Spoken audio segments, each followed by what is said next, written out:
So I'm in the car and I'm doing a little reading, doing a little research about what it means to be a parent. And I'm actually not reading a book. I'm writing in my journal. I started off the journal talking about how right now I am learning about a software called Final Cut Pro. And in Final Cut Pro, the result is I get a video at the end.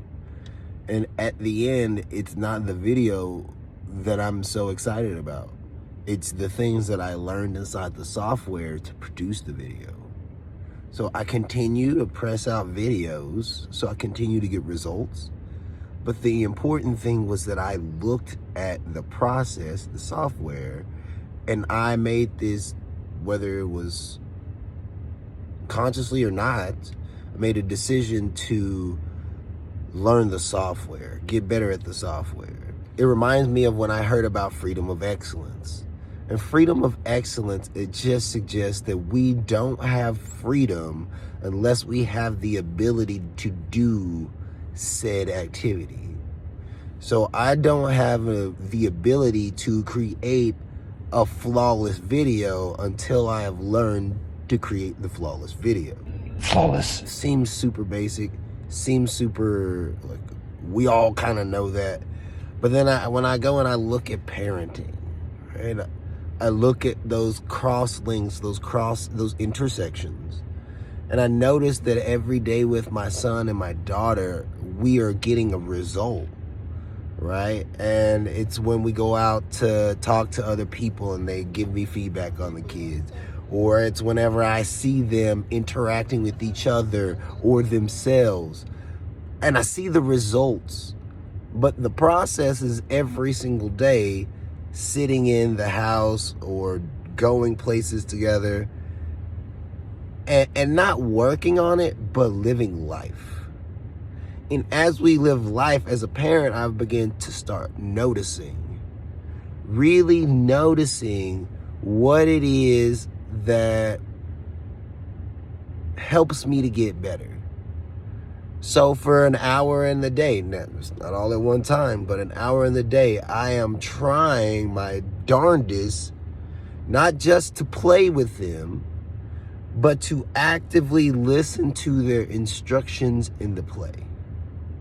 Now, I don't know for sure what that's gonna get me, or even that it matters that it might get me or might not get me anything. A, I've thoroughly enjoyed that time. B, learning and noticing that they know what they need to know when they need to know it. And when they don't, I get an opportunity through play to teach them. So my son was banging a toy on a box. And when I come by to say, hey, stop banging that toy on the box, I look like this, I don't know what I look like to him. I can't begin to presume or perceive what he sees, but I feel like I'm just like an authoritarian, and they call me daddy monster when I get like that. But the same interaction can occur inside of a playful time.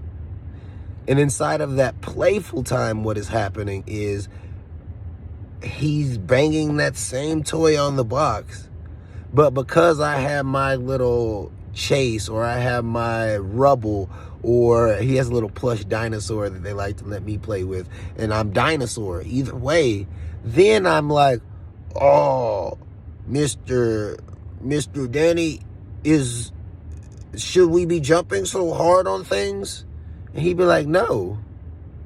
And he gets it. It's an example. It's an example. And what I'm asking you to do is look beyond the example to the truth of it. And I don't know what to do most of the time. It's something occurs for me to do. And when it's walking by, it's, hey. And they look at me as daddy monster. But every once in a while, I am engaged in the play, and they no longer look at me as daddy monster or just the dad trying to come down on them, and they look at me as an equal. And on that footing, they listen in a different way. Don't get me wrong. I am not saying that daddy monster is not a thing, and he definitely exists. Because there's from time to time where children have to do the right thing. Hey, I don't want you running in the street.